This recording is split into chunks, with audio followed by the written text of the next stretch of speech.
Good afternoon, dear students. Today we are going to discuss about a new topic, that is electrophoresis. Electrophoresis literally means migration with electricity, which involves the separation of components of a sample by differential rate of migration of ions attracted or repelled, leading to attraction or repulsion in an electric field. And the technique was first developed by Tiselius in the year 1930 when he wanted to separate serum proteins. So what is electrophoresis? Electrophoresis is the migration of charged particles or molecules under the influence of electric current. What is the purpose of carrying out electrophoresis? Okay, the usual purpose of carrying out electrophoresis is to determine the number of molecules present in a you can say sample or a mixture, the concentration of molecules present, a concentration of the components of a mixture, mobility of the components of a given sample, or to separate the components present in a mixture. Another purpose is to obtain information about the electrical double layer surrounding the particle. Another important purpose of carrying out application of electrophoresis is to determine the molecular weight of proteins, the DNA sequencing, okay, separation of DNA fragments, analyzing the size of the DNA fragment, analyzing the molecular weight of the DNA fragments, separation or isolation of plasmid DNA, etc. Okay, so there are a lot many purposes now that electrophoresis is used in recombinant DNA technology experiments as well as in molecular biology. Okay. Now, there are many important biological molecules like amino acids or proteins or peptides or nucleic acids or nucleotides which possess ionizable group.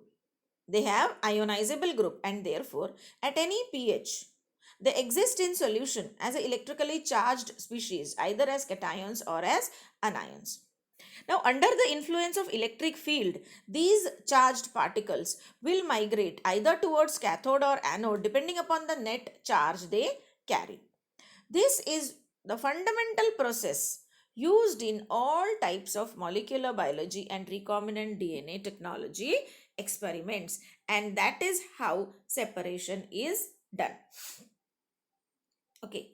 Um, Say, for example, red blood cells, bacteria, etc., and many important biomolecules like nucleotides, nucleic acids, amino acids, they either acquire positive or negative charge when you keep them in an aqueous solution or at a definite pH.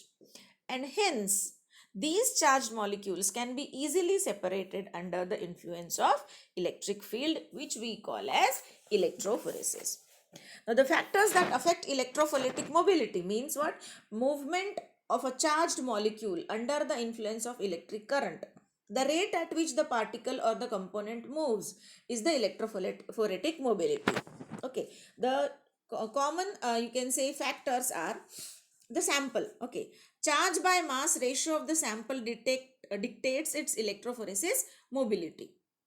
Now, the mass not only consists of size but also the shape of the molecule. So, charge, size, shape, all these factors affect the electrophoretic mobility. Charge means what?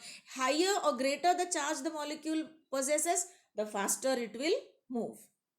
Smaller the size of the particle, the faster it will move. Bigger or large particles, you can say, experience frictional as well as electrostatic forces exerted upon them by the medium. So larger particles move slower as compared to smaller. Shape. The molecules having round shape or rounded contour experience less frictional and electrostatic retardation as compared to the molecules having sharp contours. So round molecules, okay, they do not experience frictional or electrostatic retardation and hence move faster.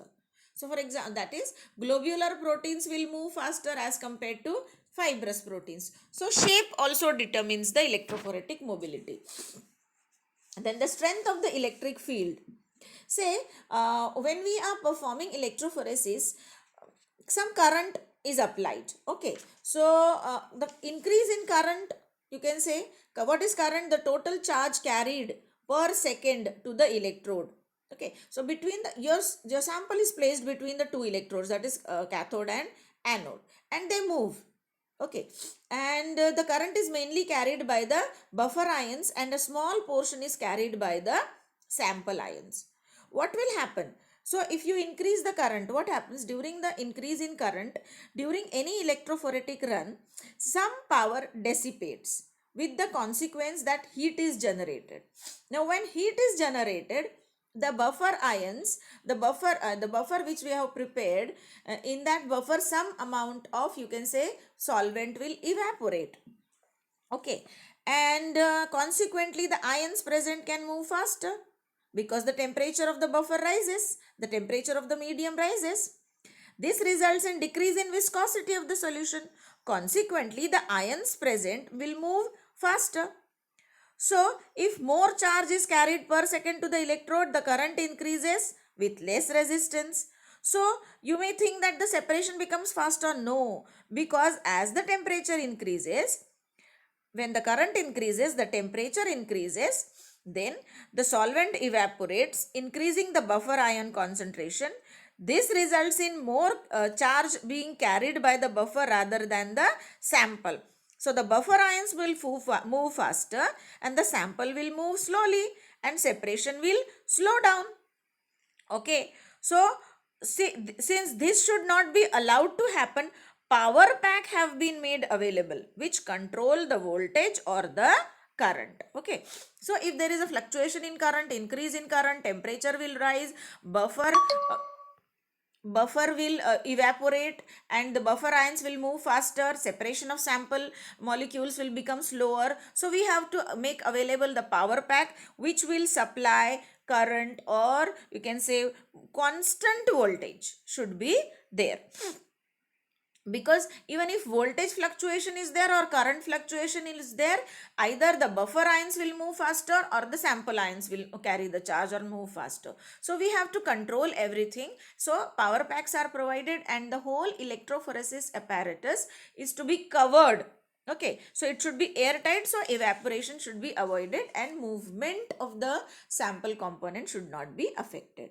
Then the next factor that affects the movement is the medium, the type of support medium you are using, the pore size of the medium.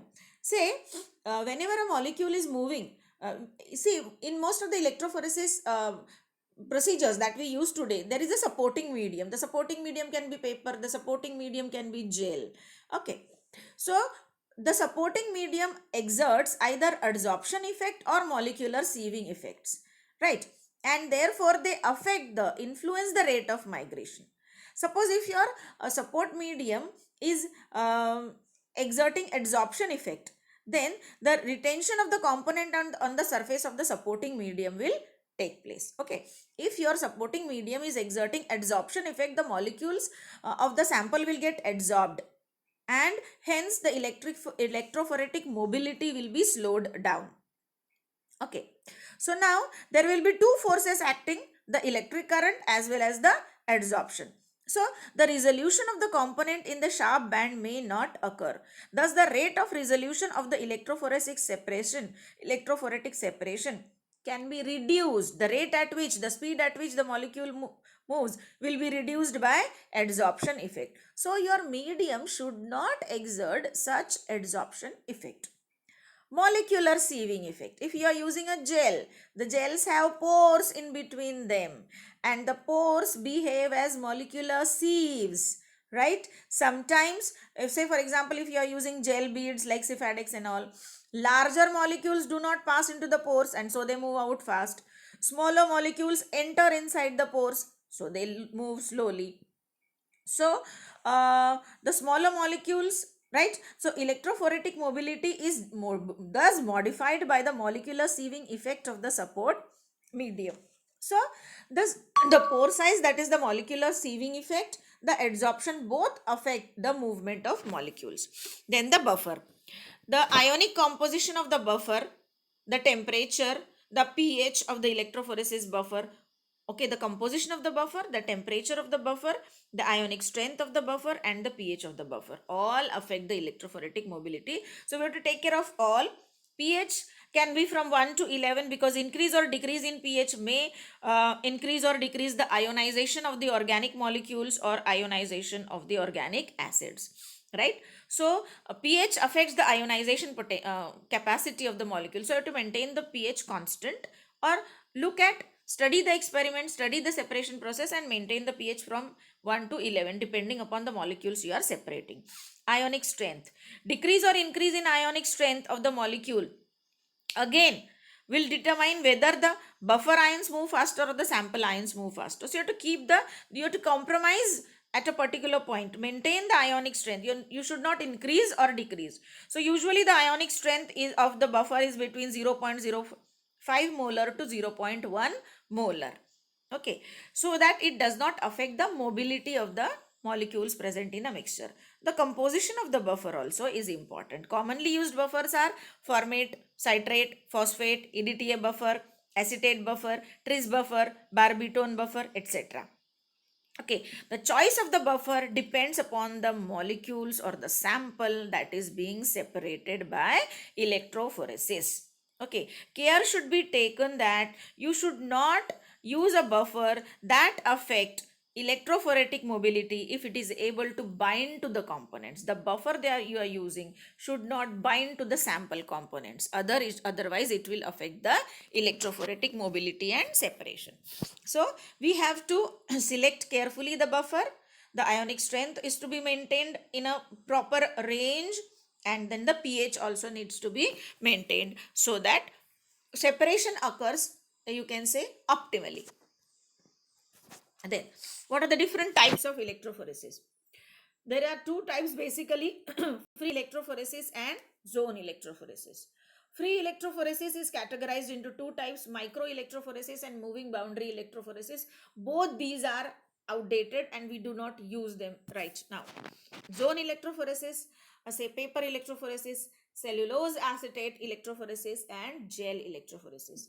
Gel electrophoresis, so we are commonly using zone electrophoresis, which is made say paper electrophoresis, cellulose acetate electrophoresis, gel electrophoresis. Gel electrophoresis again differs depending upon the type of gel you use, like agarose gel electrophoresis, polyacrylamide gel electrophoresis, starch gel electrophoresis, and so on. Okay, so there are different types of electrophoresis. What is it? Free electrophoresis, which is divided into two categories: microelectrophoresis and moving boundary electrophoresis. Not used nowadays. Microelectrophoresis and all is not used. Now, what do we mean by free electrophoresis? Free electrophoresis is that where stabilizing medium is not used. Okay, zone electrophoresis is that where we use a stabilizing medium. Okay, what is free electrophoresis? Depending upon the presence or absence of supporting media, electrophoresis can be classified into free or zone electrophoresis. Free electrophoresis is carried out. So, electrophoresis is done in electrolyte, is taken in place of a supporting medium. That means in free electrophoresis, supporting medium is not present. For example, if you are using paper electrophoresis, paper is the supporting medium. So when you are using a supporting medium, the electrophoresis is called as zone zone electrophoresis. And when we are not using a supporting medium or a stabilizing medium, it is called as free electrophoresis. Okay, so in free electrophoresis, the electrolyte that is taken in place of a supporting media. Nowadays, this type of electrophoresis is outdated and mostly used in non-biological experiments. Okay, so free electrophoresis is of two types: microelectrophoresis and moving boundary electrophoresis. What is microelectrophoresis? It is mostly used in the calculation of zeta potential. What is zeta potential? Colloidal property of cells in a liquid medium.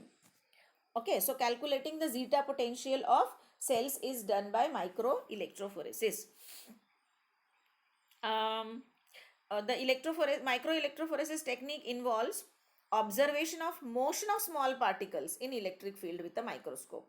Say for example, motion of RBCs or neutrophils or bacteria under the influence of electric field is observed through a microscope. That is called as microelectrophoresis. Okay, so through a microscope you observe the motion of small particles under electric field with a microscope, like RBCs, neutrophils, etc. is microelectrophoresis.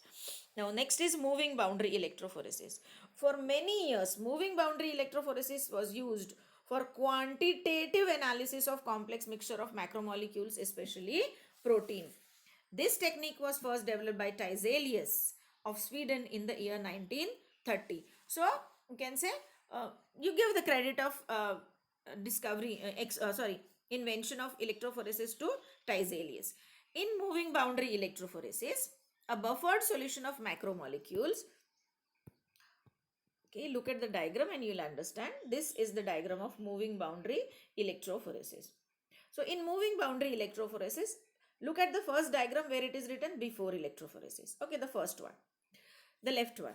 So here what we do, it is a U-shaped apparatus. It consists of a U-shaped apparatus or a tube in which buffer solution is placed.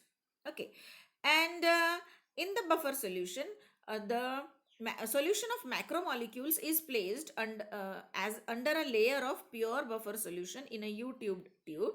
Okay, so at the bottom you can see this is the mixture of sample components. Okay, so buffered solution of macromolecules is placed as a layer carefully at the bottom of the U-shaped tube, and both the arms of the U-shaped tube are now filled with plain buffer. Okay, so here there is plain buffer and here there is plain buffer, right? So this is plain buffer, this is plain buffer. At the bottom you have a sample component, sample mixture, right? Solution in buffer, the sample prepared in buffer, but it is a mixture of samples. What are the sample components? A minus, A having, there are three molecules A, B, C. A is having negative charge, B is having positive charge, and C is having positive charge. As soon as you complete the circuit, okay, current will start flowing.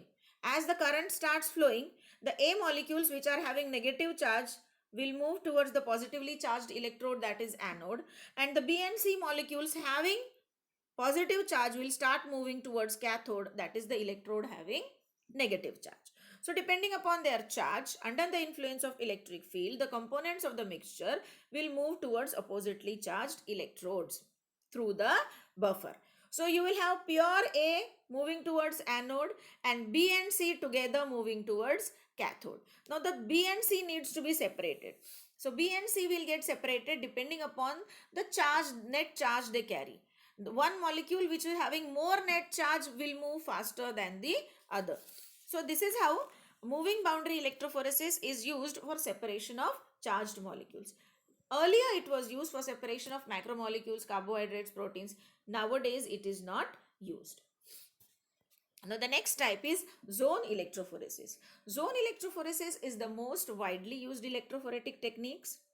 It is a type of technique in which we are carrying out separation on a stabilizing medium. Okay, so in zone electrophoresis, stabilizing medium is used. In free electrophoresis, stabilizing medium is not used. Separation is carried out in an electrolyte solution. Okay, zone electrophoresis, there are various types of zone electrophoresis. Number one, paper electrophoresis, cellulose acetate electrophoresis, capillary electrophoresis, gel electrophoresis, which can be further divided into agarose gel, polyacrylamide gel, SDS page means sodium dodecyl sulfate, polyacrylamide gel electrophoresis, two-dimensional, etc. Depending upon the type of gel and the technique you are using, gel electrophoresis is categorized as starch gel electrophoresis, agarose gel electrophoresis, SDS page, and so on. So one by one we are going to discuss everything. So let us in brief study the paper electrophoresis. It is a form of electrophoresis that is carried out on filter paper. This technique is used for separation of charged molecules like amino acids या फिर proteins. Okay, separation of proteins is usually, separation of especially serum proteins is usually done by paper electrophoresis. So you need a filter paper for that. So generally we use a Whatman filter paper. But if you are performing cellulose acetate electrophoresis, you have to use a cellulose acetate filter paper or simply a chromatography paper. What do you require? What are the apparatus you require? A power pack, a electrophoretic cell that contains positive negative electrodes, buffer reservoirs, support for paper, okay, a plate which will support the paper, and insulating cover for the apparatus. Then the sample is applied on the paper, okay, and it is applied as a spot say maybe 0.5 centimeter in diameter, or it is applied as a small thin line streak. Okay, current is switched on after the sample has been applied to the paper and the paper has been equilibrated with the buffer. The type of buffer that you are using depends upon what you want to separate. It may be barbitone buffer, it may be tris buffer, it may be citrate, phosphate, EDTA, tris, depends upon what molecules we are separating. Okay, so under the buffer is placed in the buffer reservoir, current is allowed to flow and the sample components will get separated.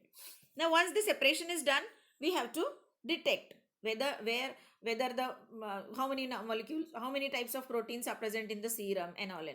Okay, so detection and quantitative assay can be done. To identify the unknown component in the mixture, the electrophoretogram may be compared with the standard electrophoretogram. Okay, that has been electrophoresed under identical condition. Or you can see, you can perform development of the chromatogram by using fluorescence light, UV absorption, or by radioactivity. Okay, there are various methods by which detection can be done, either by fluorescence, UV absorption, radioactivity, and so on. Okay, so that is about paper electrophoresis. So detection and quantitative assay can be done by various techniques, right? Now, so next time we will discuss about the other other methods of electrophoresis. So we will stop here.